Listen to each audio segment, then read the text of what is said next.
All right, welcome back. Joining me now, the mayor of Grand Isle, David Camardelle. And David, I know you've had a rough few weeks. Can you give us an update? First of all, good to hear from you. Are you doing okay? Yeah. Well, it's a lot of tireless nights, just trying to get things rolling. And look like we're finally getting the road a little better, cleaning. And DOTD got a contractor cleaning the 60-foot wide span between the roads. And also we got contractors picking up debris, and we're letting people coming in and out, just to come and check their place. And they've been really, real nice and working together with us. So pretty weather like we had so far this week. We got a lot done. The last couple of weeks it was bad because it rained every day, Yeah, So, let me ask you, Mayor, because you've been through so many storms. I've talked to you for so long on storms coming in. We knew when this thing was coming in. I think we all knew. We really didn't want to say, but we knew what was going to take place. And when I saw that roof fly off on the last camera shots we had from Grand Isle, and people were going, Martin, that's the eye wall. I said, no, the eye wall's not even there yet. I can only imagine what Grand Isle went through. yeah, and like I said, I stayed by Window Cure-All about 6 o'clock when they closed the gate, and I went to stay in Galliana with Window, and we stayed in the building over there. We got out the building and we went to the hospital, and then that's when the roof came off, and that was pretty intense, and talking to the guys that stayed at the fire station. I call them the Dirty Dozen because they stay all the time for the storms, and they that's when they said it was really blowing in. And the fire department is really it's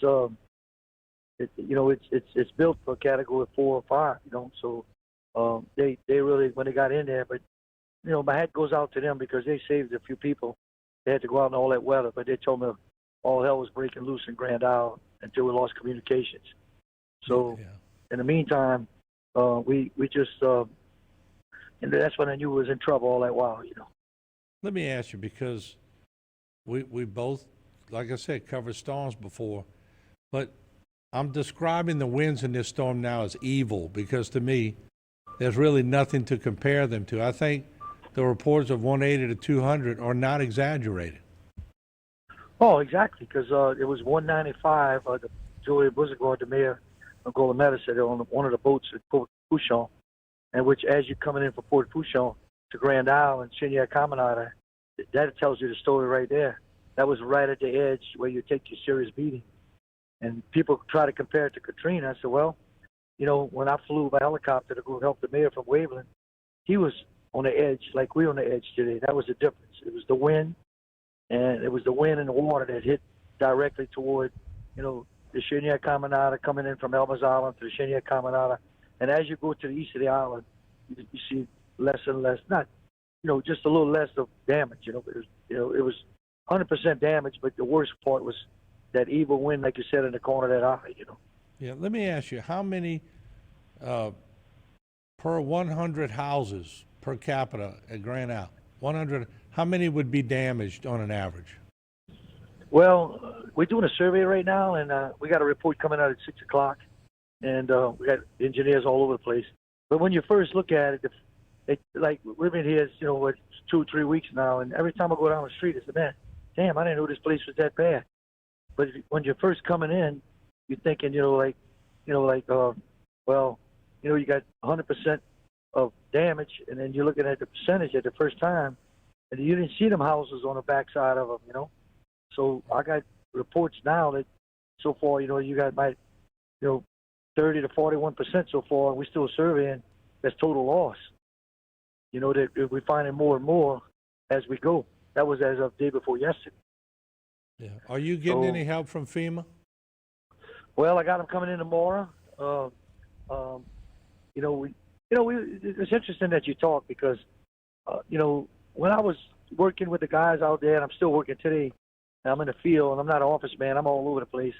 And it just, when I got the call to go see the president with Archie and Gordy and Chad and all them, just take 3 bottles of water and take a little quick cat bat and get out there.